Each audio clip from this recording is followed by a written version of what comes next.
Assalamu alaikum, peace and the mercy and blessings of Allah be with you all. And thank you for joining me for this live post. Today we're dealing with Mark chapter 14, and I'll pick up from where I left off last time. Hopefully I remember the exact spot. But we're in chapter 14, so I'm calling this chapter 14b. And we're getting to the end, just two more chapters after 14 to get to the end of Mark's Gospel. And next week is the last week of Ramadan, and then following that, so soon after Ramadan, soon after Eid, we'll be done with discussing Mark's Gospel, inshallah. We'll move on to other topics of interest. Do let me know the topics of your interest so that I can try to cover those as well. So, looking at the comments here, I will pay attention to make sure that everything is going well, and I'll know from your comments right away if audio or video is deficient, and I'll try to fix that the best I can. So I will turn to BibleHub.com, where I will BibleHub.com, where I will look into the Berean Study Bible, BSB for short, looking at Mark chapter 14. I like this one, this Berean Study Bible, because it not only has the topical headings within the chapters, so we can see at a glance what's happening there, but it has some useful parallel indications from other Gospels, so we can tell at a glance if this story from Mark's Gospel is also in Matthew, Luke, and John, or something of that nature, something related to this story. So that will give us quick cross-references when we need them. All right, so and the last time we were looking at Jesus being anointed at Bethany. I think we got up to there. And now Judas agrees to betray Jesus. We talked a little bit about that, whether he was a real person or perhaps invented. And then, preparing for the Passover, he said to his disciples, go into the city and you'll see a man with a jug. And we talked about, possibly that Jesus had some secret disciples, or, what was going on there. And that led to some people thinking that there was a plot. Jesus maybe plotted his own, or faked his own death. And this was part of a plot that he had with some of his followers. So let's go now to the Last Supper, which is in verse number 17. So Mark chapter 14, verse number 17. I believe that's a reasonable point at which we should begin our discussion today. And I'll try to keep my comments brief because the chapter has a lot of interesting things here. And I'll have to pass over some things in brief, so that we can at least finish this chapter. We don't have to go to chapter 14c another time.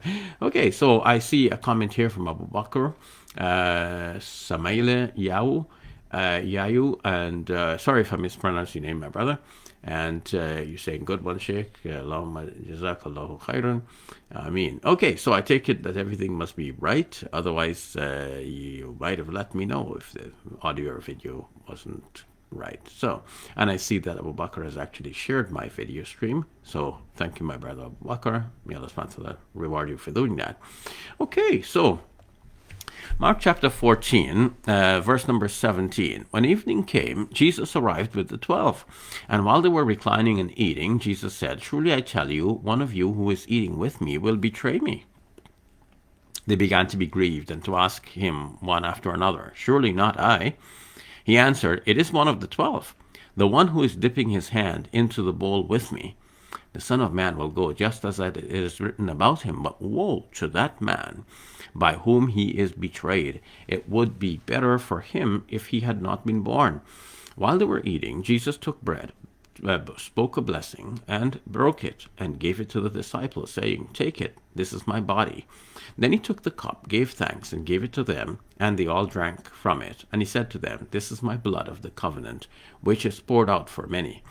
Truly, I tell you, I will no longer drink of the fruit of the vine until the day when I drink it anew in the kingdom of God." And when they had sung a hymn, they went out to the Mount of Olives. So, a quick commentary here. And Jesus is eating with his disciples. He, as a prophet of God, has a premonition that or we can say revelation from God. He has this revelation from God that one of his disciples will betray him. And of course, we know the background story of this. Judas had already made a plan with the chief priests and others that he will take a certain sum of money from them, and he will point out to them who Jesus is. Or in some way, he's going to betray Jesus so they know the appropriate time or circumstance in which to arrest him. So Jesus here is now confronting that person, but not directly. He's just making it known that it's going to be one of the 12. And naturally, people are going to be disturbed about that. So one of them says, surely it is not I. And he said, it is one who is, dipping into the bowl with me. So it could be any of the 12, because probably they're all dipping in the bowl with him. And then he says, okay, take, this is my bread, this is my body. After having broken the bread, he's saying, take, this is my body. So many see here that Jesus is teaching them that he will die for the sins of the world. But reconstructing this incident and this episode, some scholars think that there's been an evolution in what they call the Lord's Supper. This is what they refer to as the Last Supper or the Lord's Supper.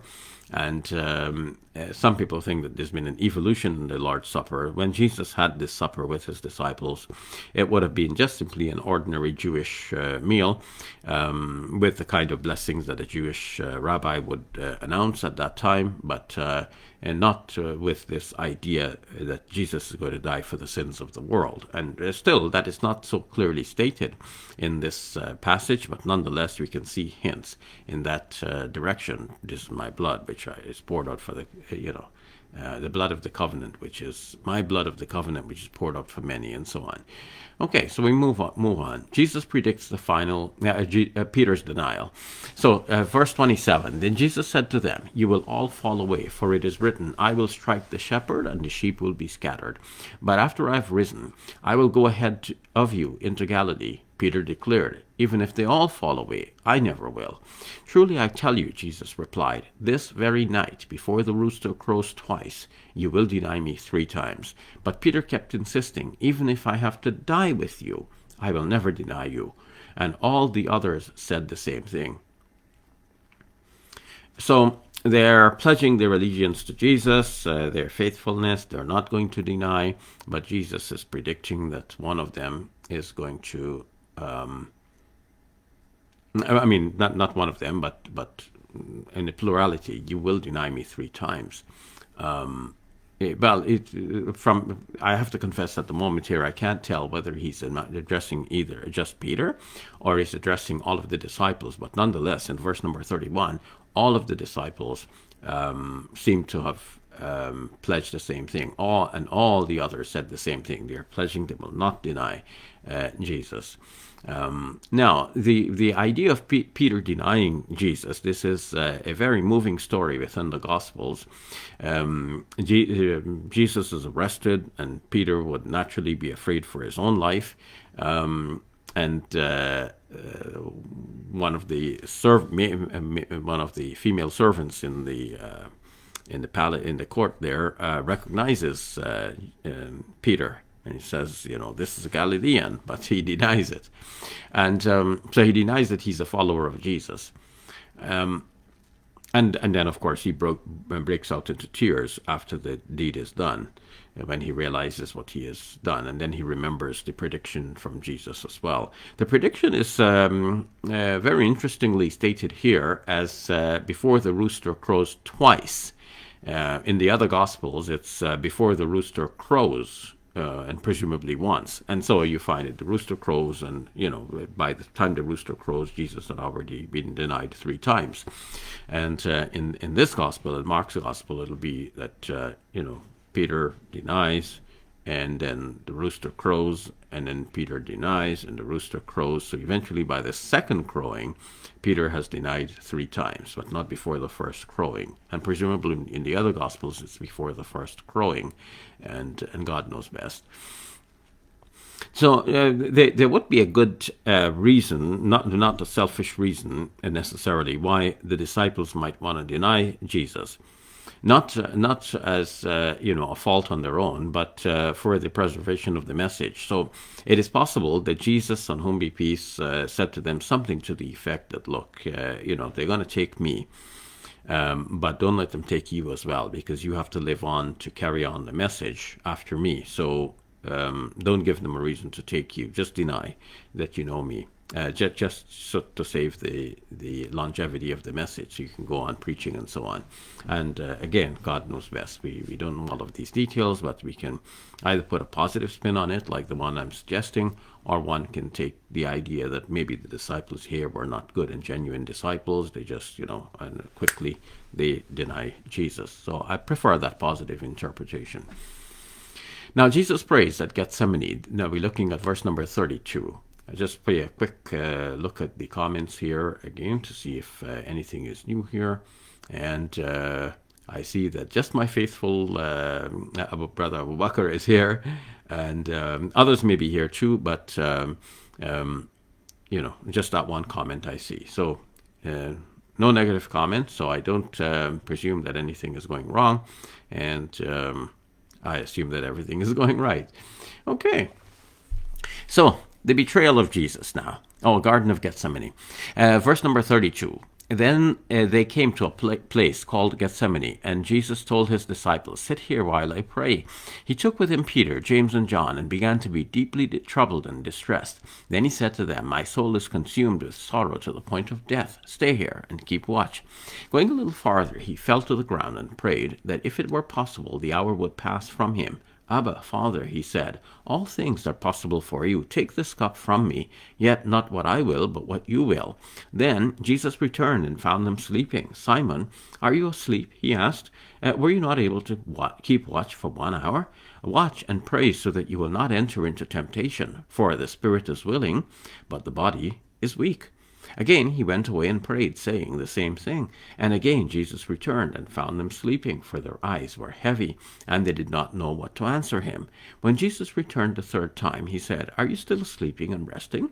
That is enough. The hour has come. Look, the Son of Man is betrayed into the hands of sinners. Rise, let us go. See, my betrayer is approaching. So Jesus is here praying, and this is an interesting episode in the Gospels for Muslims, because if Jesus was praying, the question is, who was he praying to? And obviously he was praying to God, the same God that Muslims worship.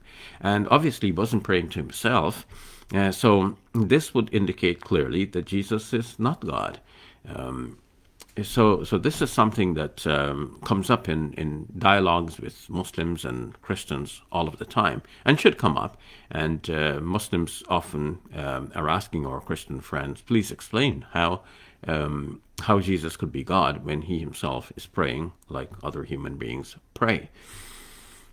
And notice his saying, let this cup pass away from me. So this would seem to indicate that he's not the divine person that some Christians think that he is, with an eternal plan, having come with this plan from the Father to die for the sins of the world. Because if he was this omniscient being, with this plan to die for the sins of the world, then he knows that that's what he had decided from the inception, and he's not going to be, backing and hauling as he's doing here.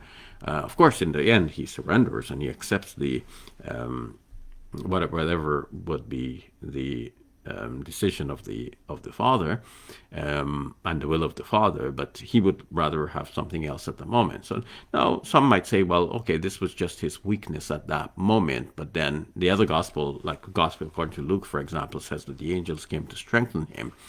So that's you can see that's already one way of trying to deal with this story. The later gospels are trying to remove this problem, and John's gospel does it even in a greater level.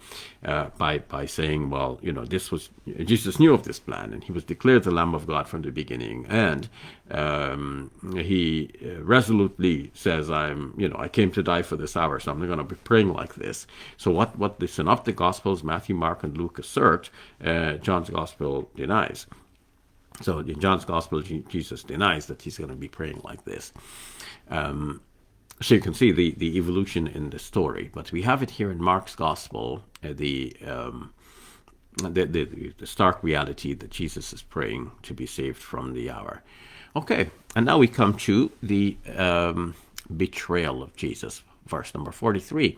While Jesus was still speaking, Judas, one of the 12, arrived, accompanied by a crowd armed with swords and clubs, sent from the chief priests, scribes, and elders. Notice the way it says here, Judas, one of the 12, as if Judas had not been introduced before. So what scholars note sometimes is that the episodes which are strung together into a story like this may have been disparate stories at one time. So the writers are compiling the stories as they are. So though we know of Judas already, in this episode it looks like he's being introduced for the first time.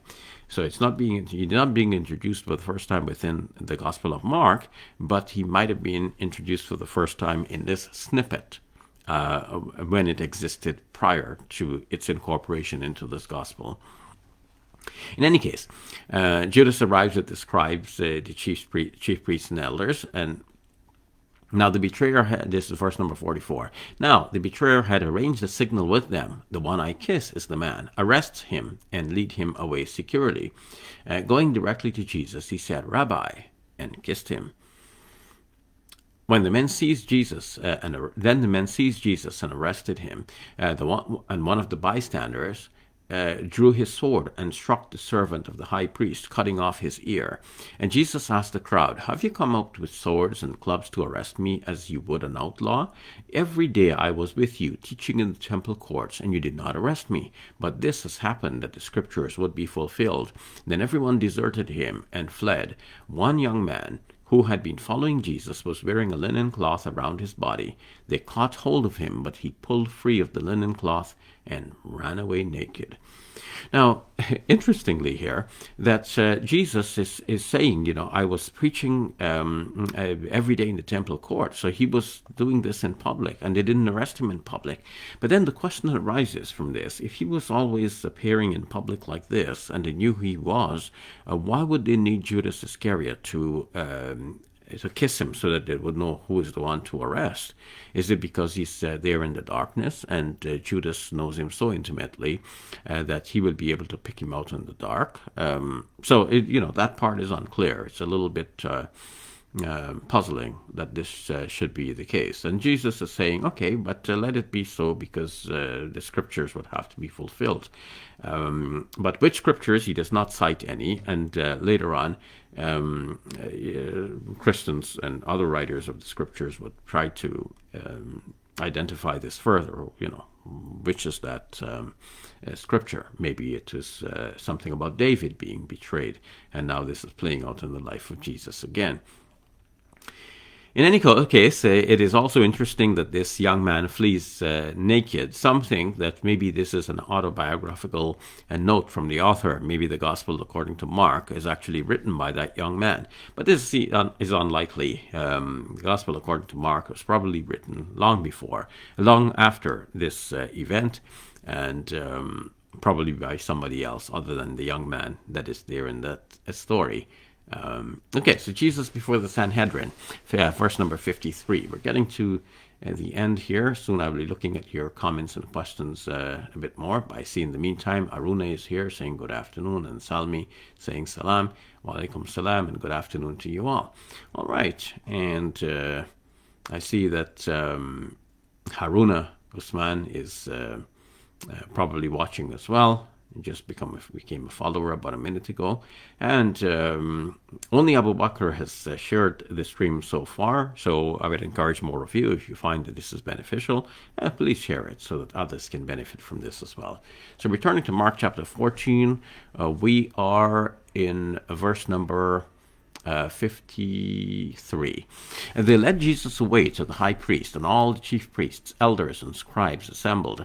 Peter followed him at a distance right into the courtyard of the high priest, and he sat with the officers and warmed himself by the fire. Now the chief priests and the whole Sanhedrin were seeking testimony against Jesus to put him to death, but they did not find any.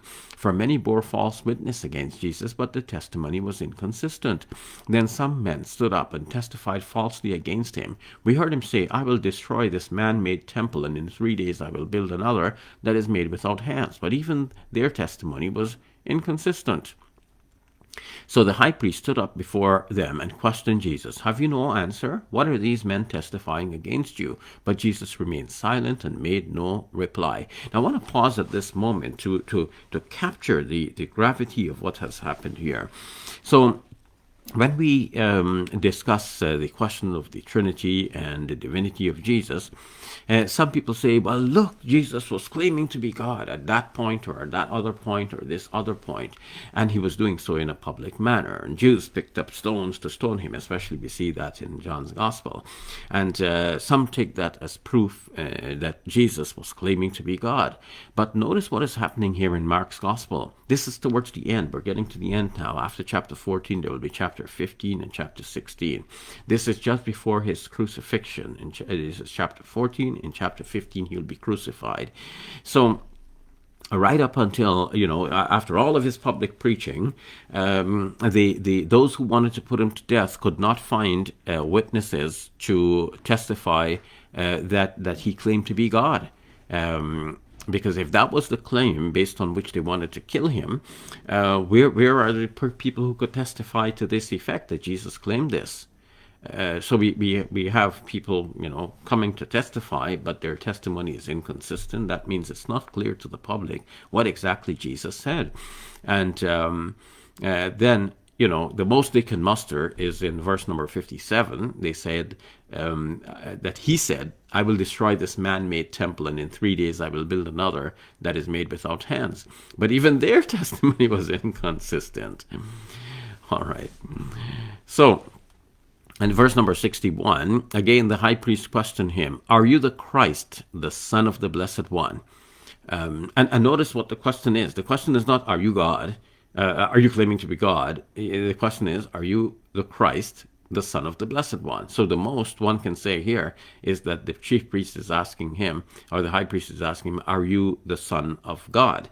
And of course, Son of God could mean many things to many people. It could be metaphorical, it could be literal, and whatever. But what is Jesus' reply? I am, said Jesus, and you will see the Son of Man sitting at the right hand of power and coming with the clouds of heaven.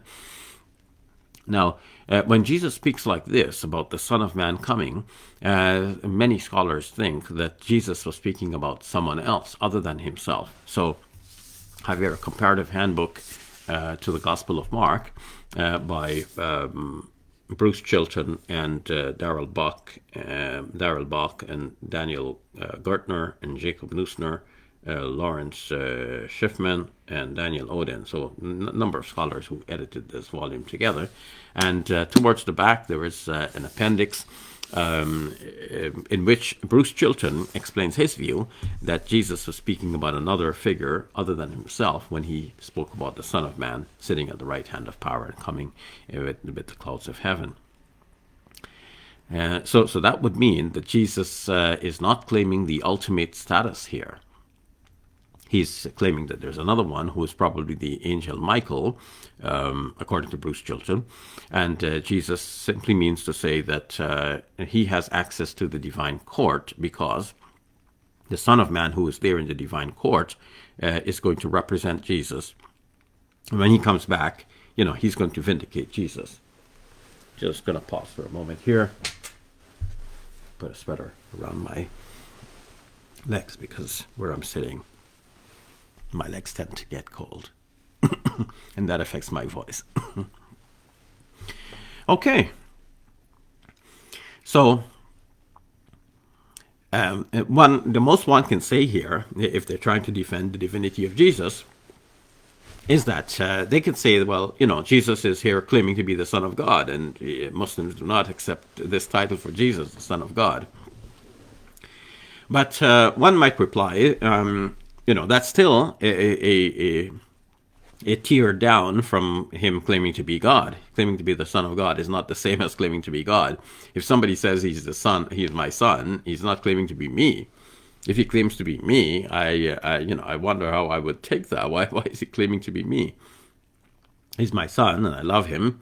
But he's my son, and I'd be glad to introduce him as my son. I wouldn't introduce him as me unless I would say to someone, affectionately. I would say about him affectionately, if you see my son, that's enough. Like, my genes are there, all right? You don't need to see me. Sometimes I do that. Somebody asks me to do something, and I say, you know what, I'll send my son, and that's just as good enough as if I was there. Maybe even better still, right? To give credit. Sometimes the children do better than the parents. But for the child to go and represent himself and say, "I am my father," or to arrogantly say, "I'm better than my father," or something like this. This would be odd indeed. So Jesus here is not. That's a far cry. He's not claiming to be God. The most you could say is that he's claiming to be the Son of God. But then, Son of God can be taken metaphorically as one who is, with whom God is pleased. Like some of the prophets and great figures of the Old Testament. So it's not clear that in this passage Jesus is committing blasphemy. And yet the chief priest is saying, "Oh, you've heard the blasphemy." And sometimes our Christian friends say, well, you see, the chief priest knew that Jesus was here claiming to be God, and that's the blasphemy. But how do you know what's in the mind of the high priest here? It's obvious from so many things that's happening in this gospel and elsewhere in the Bible that they are trying by hook or crook to put Jesus to death. And look, they've even brought false witnesses against him. So what's to stop them from misconstruing Jesus deliberately in order to twist his words and make it mean something that will give them the justification for putting him to death?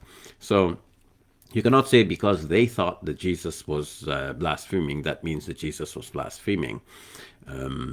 Jesus could have been innocent, and that obviously is the real story here. Jesus is innocent of these charges, and yet they're trying in some way to put him to death. So Jesus just gives up, and maybe even tells them what they want to hear. So they all condemned him as deserving of death. Then this is verse number 65 now. Some of them began to spit on him. They blindfolded him, struck him with their fists, and said to him, "Prophesy." And the officers received him with slaps in his face. And here, where they're saying to him, "Prophesy," they are, speaking to him as if they believe he could prophesy. But obviously, they don't believe in him to be a prophet of God. Otherwise, they wouldn't be arresting him and beating him. And sometimes some of our Christian friends say, look, how could it be that in the Quran, the Jews say, "Inna qatalna al-Masih Isa ibn Maryam Rasulullah."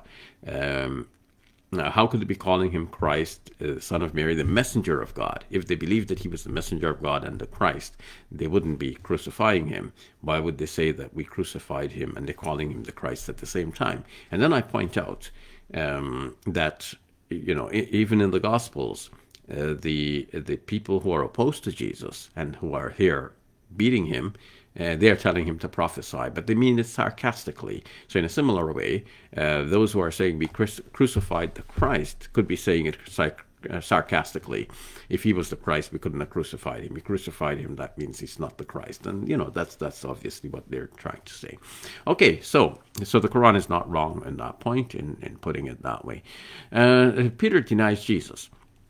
Verse number 66 now, and we have just a few verses remaining. We're getting to the end of this chapter. Then I'll look at your questions and comments in more detail. Okay, while Peter was in the courtyard below, one of the servant girls of the high priest came down and saw him warming himself there. She looked at Peter and said, "You also were with Jesus the Nazarene." But he denied it. I do not know or even understand what you're talking about," he said. Then he went out to the gateway, and the rooster crowed. And there the servant girl saw him again and said to those standing nearby, "This man is one of them." But he denied it again. And after a little while, those standing nearby said once more to Peter, "Surely you are one of them, for you too are a Galilean." But he began to curse and swear, "I do not know this man of whom you speak." And immediately the rooster crowed a second time. Then Peter remembered the word that Jesus had spoken to him before the rooster crows twice, "You will deny me 3 times." And he broke down and wept. Okay, so those are all of my comments for this chapter of Mark chapter 14 of Mark's Gospel. I would look at your questions and comments now in more detail, and I see that Muhammad Ali has shared the video. Thank you so much, my brother Muhammad Ali. And looking at your questions now, I see that Muhammad Ali is saying Assalamu alaikum wa rahmatullahi wa barakatuh, or wa alaikum salam wa rahmatullahi wa barakatuh, and good to see you here, my brother Muhammad Ali, wa alaikum salam, and to you all. Okay, so I think those are all of the questions and comments that I see, and I've acknowledged the others previously. So thank you all for being here with me and joining me. We are coming now to the close to the end of Ramadan. Next week will be our last post within the month of Ramadan, and then we'll have Eid the following day on Monday, May 2nd. After which we will be continuing and completing the Gospel according to Mark, our commentary thereon, and then we'll move on to other topics of your interest. So do indicate to me what topics you're interested in, and I'll be glad to do the best I can with those topics. So in the meantime, I pray that Allah subhanahu wa ta'ala will accept your fasting and mine. Allah will accept all of our good deeds during this month and forever. May Allah subhanahu wa ta'ala bless the entire ummah of the Prophet Muhammad, peace be upon him. May Allah subhanahu wa ta'ala bless the entire world, protect the environment, the plants, the animals, the people. May Allah subhanahu wa ta'ala protect all of the people who are suffering from the horrors of war and violence everywhere. May Allah protect the people of Palestine and protect Masjid al-Aqsa from defilement. And may Allah subhanahu wa ta'ala help the Muslimin and Muslimat and those who are being oppressed everywhere. I pray that Allah subhanahu wa ta'ala will accept all of your good deeds during this month, and may Allah subhanahu wa ta'ala bless you and your family, all of your loved ones. May Allah subhanahu wa ta'ala protect you all and us all from COVID-19 and from every other sickness and disease and stress and distress. May Allah subhanahu wa ta'ala save the entire ummah of our beloved Prophet sallallahu alaihi wasallam and give us everlasting happiness and salvation in the life hereafter. May Allah subhanahu wa ta'ala gather us all here as we've gathered in this virtual space. May Allah gather us together under the shade of His throne on the Day of Judgment and forever as companions in paradise. So thank you all for joining, and I see that Muhammad Ali has been saying Ameen to my dua, and blessings for me and my family as well. Thank you, my brother Muhammad Ali. Good to see you all here. Thank you all for joining, and next week, inshallah, again, same time, 12:30 Eastern Time in Toronto, and I look forward to seeing you then. Inshallah, we'll continue with our study of Mark's Gospel unless something else crops up that needs my immediate attention. So peace be with you. Fi amanillah. Assalamu alaikum wa rahmatullahi wa barakatuh.